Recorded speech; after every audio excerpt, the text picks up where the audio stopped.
Good morning, Dr. Buckman, fellow classmates, and everyone who will be watching this presentation after today's class. My name is Carl DiCola, and over the next 15 minutes, I'll take you on a guided comparison of two healthy, fast casual restaurants, Vale Food Company and Homespun Kitchen. This isn't just a menu matchup, it's a real-world case study in how strategy, culture, and guest emotion can turn identical ingredients into completely different experiences. We'll look at first impressions, social media promises versus in-store reality, and the subtle signals, sound, layout, even back-of-house behavior that shape loyalty and more powerfully than price or portion size. Think of today as a short field trip without leaving your seat. One part storytelling, one part operations audit, and a final takeaway you can apply to any brand you meet after this class. Picture two saplings planted in the Florida soil. The first, Vale Food Company. Its branches shoot upward at record speed, sprouting 9 locations in just 4 years. Their philosophy is simple: copy the prototype, secure the lease, repeat.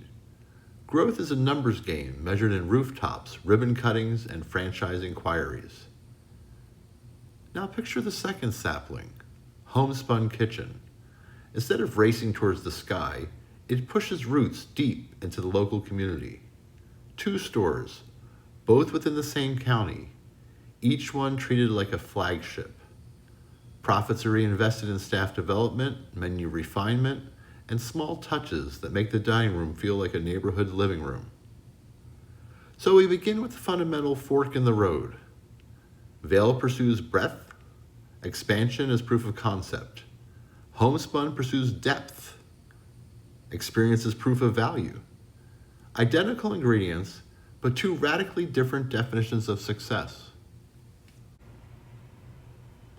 I approached this assignment armed with spreadsheets and tasting checklists, convinced it would boil down to measurable sameness.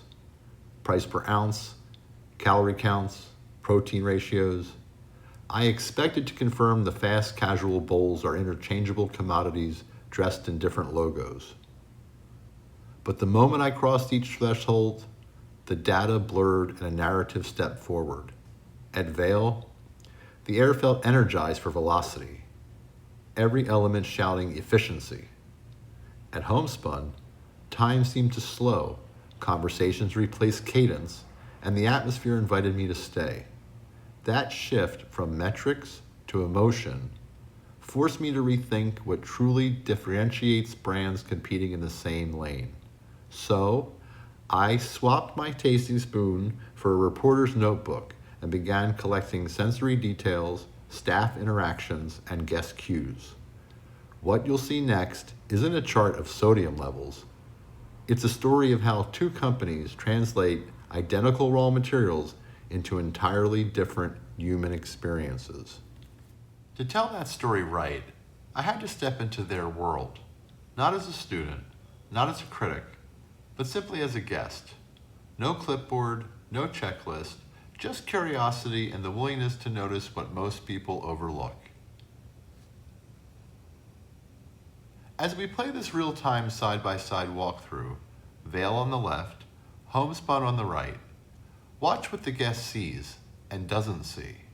Pay attention to layout, energy, and the first few seconds of emotional tone.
checkout counter where most visits finish. Vale's register is cluttered, wires exposed, no cash accepted sign posted, and a general sense of urgency. Functional? Sure, but welcoming? Not at all. Homespun's counter is clean. The wiring is hidden, a paper menu rests visibly on the surface, ready for anyone who prefers to talk, to ask, or to slow things down. It doesn't just say pay here, it says, we're glad you came in. That last frame says more than words. It's the brand's final handshake. One signals you're done, the other suggests you're still part of something. After seeing how each space greeted the guest visually, I turned my attention to something just as revealing: the sound of the room. What you hear before you order says a lot about what's happening behind the scenes. At Vale, the soundtrack was top 40, generic, high energy, and forgettable. The music wasn't curated for the brand. It just filled the space. Staff stuck strictly to their roles, with little interaction between each other, and even less with the guest. The operation was streamlined, but it felt cold. Tasks were getting done, but without spark or connection. That's often a sign of weak internal marketing. Jobs are filled, but nothing is felt. At Homespun, the music was indie funk. A song called Garden Gnomes by the Polyrhythmics was playing. Local, artsy, and relaxed. It matched the room. Staff joked with each other, helped across roles, and smiled easily with guests. No one had to tell them to be friendly. That's what it looks like when service culture is alive. When the tone comes from the team, not a training manual. One space felt like a workplace, the other like a team. Once I heard the difference in how each space felt, I turned to something else that shapes perception: how these brands present themselves online, and whether that matches what guests actually experience in person. Vale has over 38,000 Instagram followers. Their feed is all influencers, perfect lighting, fit people in gym clothes, and bowls that look like they were styled for a magazine. Everything is polished, everything is curated. But when I showed up in person, the counters were dusty, catering boxes were stacked near the hallway, the staff looked tired. It was horrible, but it didn't match the image they were selling. That's a breakdown in customer touchpoints. When what you promote doesn't align with what guests sees, trust starts to crack. Homespun's feed is smaller, about 4,700 followers, but the photos are real. Real bowls actually served in the restaurant, real staff, funny captions. In person, it matched perfectly. The vibe, the faces, even the layout, everything lined up, warm, human, consistent. One brand curates content, the other curates reality. You don't need to filter the truth behind your brand if you're already living it. After comparing how each brand looks online versus how they feel in person, I wanted to bring the focus back to the product itself. What happens when you sit down and actually eat the food? At Vale, I ordered the filet and greens bowl. It looked flat, rushed, heavy on protein, light on presentation. It felt like fuel, something functional to get me through the day. At Homespun, I ordered the buffalo chicken ranch. It was colorful, balanced, and vibrant. The ingredients popped with contrast. The bowl looked like someone cared about how it landed on the table. Both meals came in the same style of compostable bowl, both with the same type of green plastic fork, but the emotional takeaway was completely different. For this comparison, product differentiation wasn't about ingredients, it was about care. It was about presence, about how the atmosphere, plating, and pace all affect how food is received. Vale gave me lunch, Homespun gave me something that felt like it was made with intention. Same category, same concept, but one brand delivered personality, the other just delivered protein. So I had seen the differences in product quality and care, But what really surprised me wasn't on the plate. It was what I noticed walking down the hallway near the restrooms. At Vale, their back hallway felt like a loading dock. Catering boxes, to-go bags, stacked supplies. It was cluttered, functional, not guest ready. Then I saw the mural, a beautiful hand-painted skyline by local artist Angelina Kodik. She's a Ukrainian-born creative who started out selling watercolors at the Riverside Arts Market. Her story is rooted in freedom, creativity, and expression. But that mural didn't match the energy of the space around it. It felt out of place, like an attempt at storytelling that hadn't made it into the rest of the brand. That's a brand integrity issue. When the art says one thing, but the culture says another, it breaks the story. At Spun, they're planning on painting a mural on their back wall, not by a local artist, but it's being commissioned and painted by Sky, a team member who also happens to be an artist. He's not doing it for a paycheck. He's doing it because he lives the brand and feels like his voice matters. One brand installs authenticity, the other invites it to participate. That's when it clicked. Branding isn't what's on your walls. It's what shows up in your culture. After seeing how each brand treated storytelling through art, I started looking closer at something deeper. How they treat the people who bring those stories to life. At Vale, the only person featured on the Meet the Team page is the founder, Sonny. Even in the marketing images, he's front and center, building bowls. There are few staff photos, no spotlight on the team.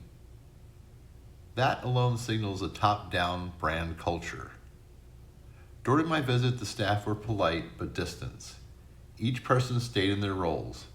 Kitchen workers were tucked in the back behind a wall and only interacted with the front of house when necessary. The team looked tired.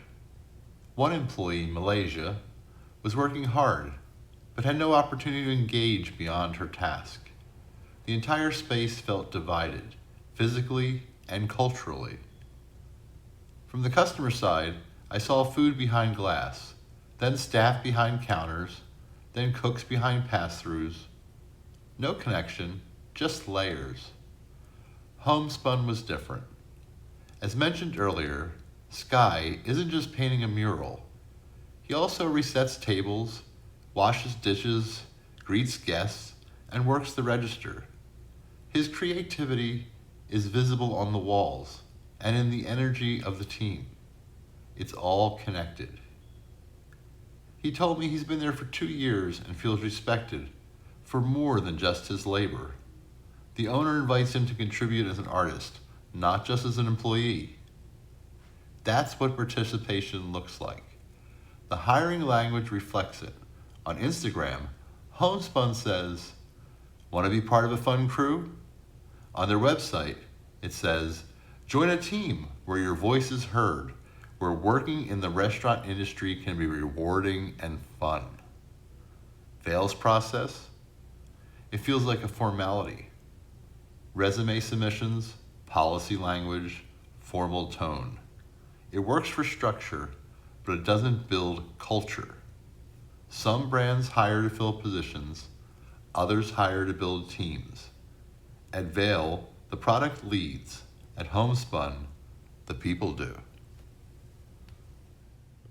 Looking beyond hiring culture, I started asking a bigger question. How do these two brands grow, and at what cost? Vale's growth strategy is built for scale. They've expanded to 9 locations across multiple cities. They run a catering fleet and push high-volume production. On paper, it looks impressive.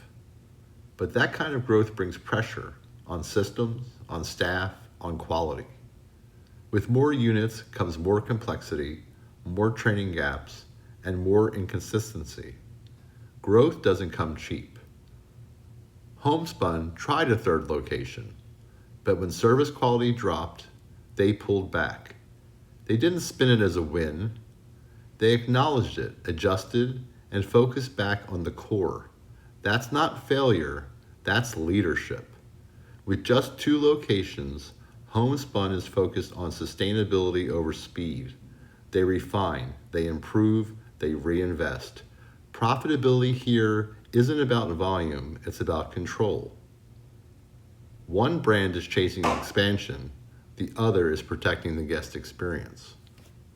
Growth and marketing go hand in hand, but when a brand chooses who it wants to attract, the real test is who actually shows up.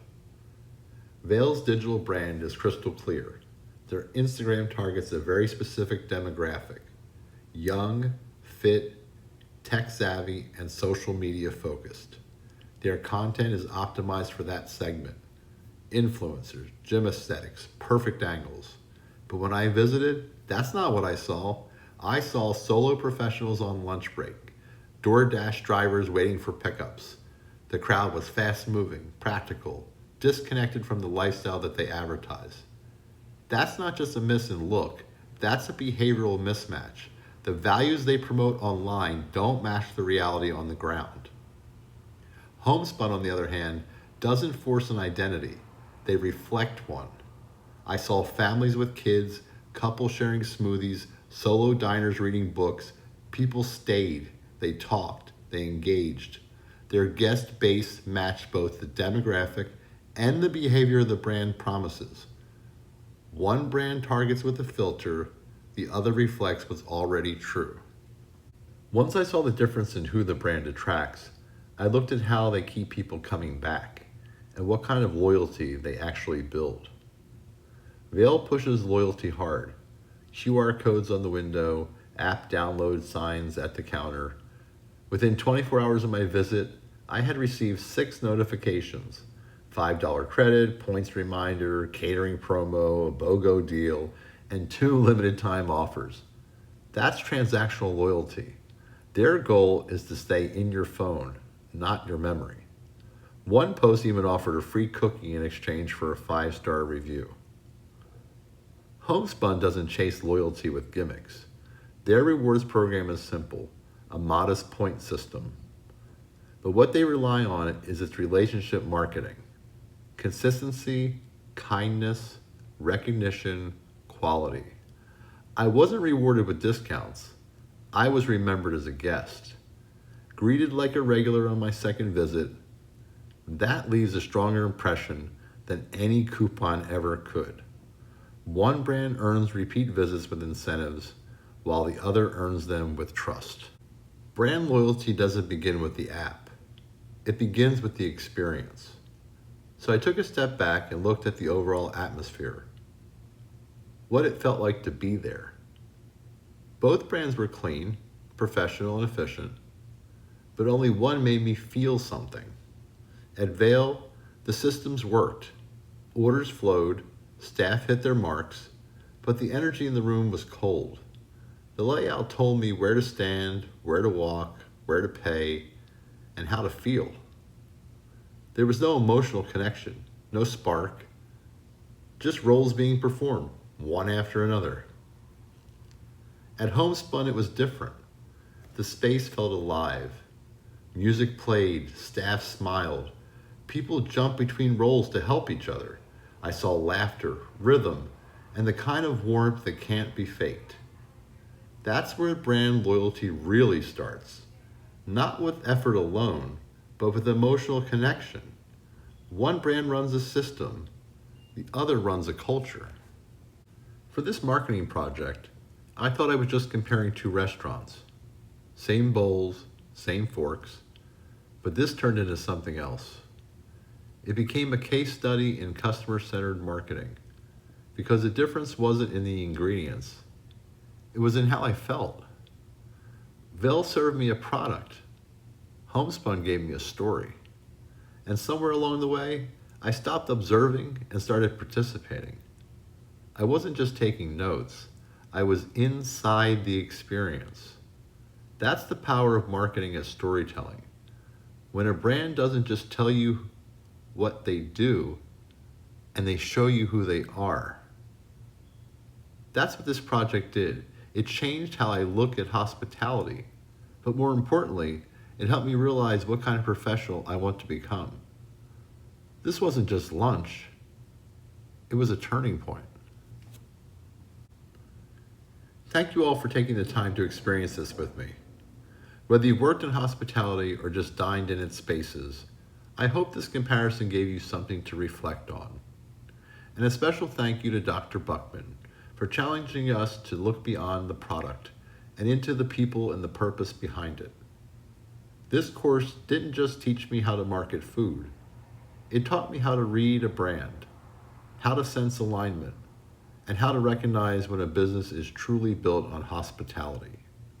This class reshaped how I think about marketing, brand identity, and what the word hospitality really means. It's not just about what's served, it's about what's built from the ground up, from the inside out, and from the heart forward. Thank you again for being part of this story. I'm Carl DiCola, reporting for the FSCJ Hospitality Program. And remember, in hospitality, it's never just about what's on the plate. It's about the experience you serve with it.